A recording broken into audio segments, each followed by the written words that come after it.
জুলাই অভ্যুত্থানে private university যারা স্টুডেন্টরা ছিলেন, ছাত্রছাত্রী আপনারা ছিলেন, আপনাদের ভূমিকা ঐতিহাসিক একটা টার্নিং পয়েন্ট ছিল এই আন্দোলনকে সফল করার ক্ষেত্রে, সফল করার লক্ষ্যে।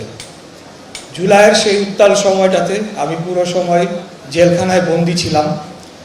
আমরা যে খবরগুলো বাইরে থেকে পাচ্ছিলাম, আমার এখনও স্পষ্ট মনে রয়েছে, যখন 16-17 তারিখ বর্বর খুনি স্বৈরাচারী ফ্যাসিবাদী হাসিনার খুনি বাহিনী যখন আন্দোলনকে দমানোর জন্য সর্বশক্তি প্রয়োগ করলো, ঢাকা ইউনিভার্সিটি সহ বিভিন্ন পাবলিক বিশ্ববিদ্যালয়গুলোয় তারা ক্যাম্পাস দখল নিল, ঠিক তখন আপনারা 18 তারিখে যে ঘোষণাটি আসলো প্রাইভেট বিশ্ববিদ্যালয়ের নানা প্রতিকূলতার মধ্যে, সেখানেও বিভাজন ছিল আমি যতটুকু জানতে পেরেছি। সমন্বয়কদের মধ্যে এক গ্রুপ তারা সরকারের সাথে আলাপ আলোচনার মাধ্যমে জিনিসটাকে ডাই ডাউন করার একটা চেষ্টায় লিপ্ত ছিল। কিন্তু তখন আপনারা যারা প্রাইভেট ইউনিভার্সিটির ছাত্রছাত্রী, আপনারা তো সাধারণত বিসিএসও দেন না, বা আপনাদের সরকারি চাকরির জন্যও আপনাদের কোনো তাড়না থাকে না।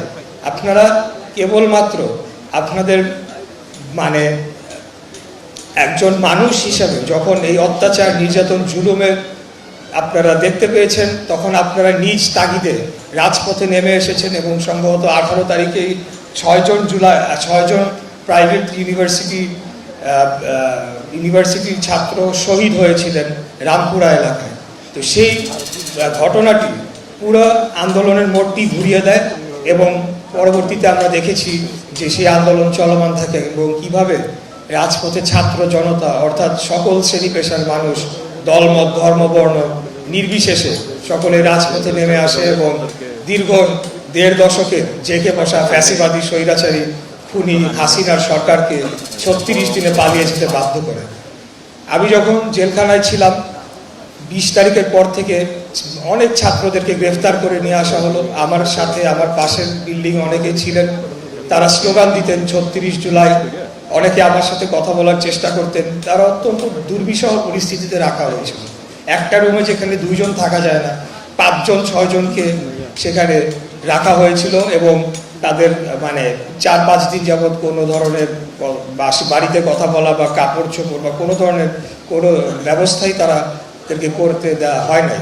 তো সেই রকম একটি অবস্থায় আমরা দেখেছি, তারা মনোবল হারায় নাই এবং একই সাথে বাইরে আপনারা যারা আন্দোলন করেছেন বিভিন্ন পয়েন্টে, উত্তরা, রামপুরা, বাড্ডা সহ প্রাইভেট ইউনিভার্সিটি ছাত্র সমাজ, ছাত্র জনতার যে ভূমিকা, সেটি আমাদেরকে অবশ্যই যতবারই জুলাই আসবে আমাদেরকে সেটাকে গভীর শ্রদ্ধা করে স্মরণ করতে হবে।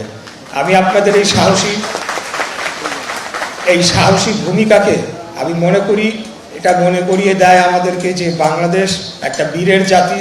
1971 সালে মহান মুক্তিযুদ্ধের মাধ্যমে আমরা এই রাষ্ট্রটি স্বাধীন করেছিলাম, একটি স্বাধীন ভূখণ্ড পেয়েছি, একটি স্বাধীন মানচিত্র পেয়েছি, একটা পরিচয় পেয়েছি এবং আবারও প্রমাণ হয়ে যায় যে কোনো আধিপত্যবাদ শক্তির বিরুদ্ধে আমরা অবশ্যই রুখে দাঁড়াবো।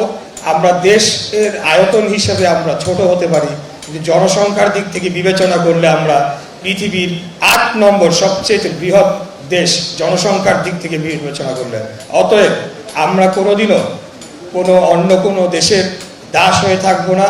আমরা আত্মমর্যাদা নিয়ে, বাংলাদেশি পরিচয় নিয়ে আগামী দিনে আমাদের রাষ্ট্রকে গড়ে যাব এবং সব দিক থেকে আমাদের রাষ্ট্রকে শক্তিশালী রাষ্ট্র হিসেবে গড়ে তুলব। সেটা সামরিক দিক হোক, অর্থনৈতিক দিক হোক এবং আন্তর্জাতিক পরিমণ্ডলে আমরা এই রাষ্ট্রকে একটা উজ্জ্বল নক্ষত্রের মতো গড়ে তুলব ইনশাল্লাহ।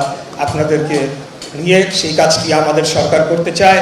আজকে আমাদের মাননীয় প্রধানমন্ত্রী জনাব তারেক রহমান, উনি তরুণদেরকে রাজনীতি করার ক্ষেত্রে হোক বা বিভিন্ন প্ল্যাটফর্ম তৈরি করে দেওয়ার ক্ষেত্রে হোক এক অনন্য ভূমিকা পালন করে চলেছেন। আমি যদি আমার কথাই বলি, আমার রাজনৈতিক উত্থানের পেছনেও ওনার একক অবদান ছিল। উনি সেই স্পেসটা আমাকে তৈরি করে দিয়েছিলেন। আপনারা সকলেই জানেন বিএনপি একটি বড় রাজনৈতিক দল, সেখানে অনেক বড় সিনিয়র নেতৃবৃন্দরা থাকেন।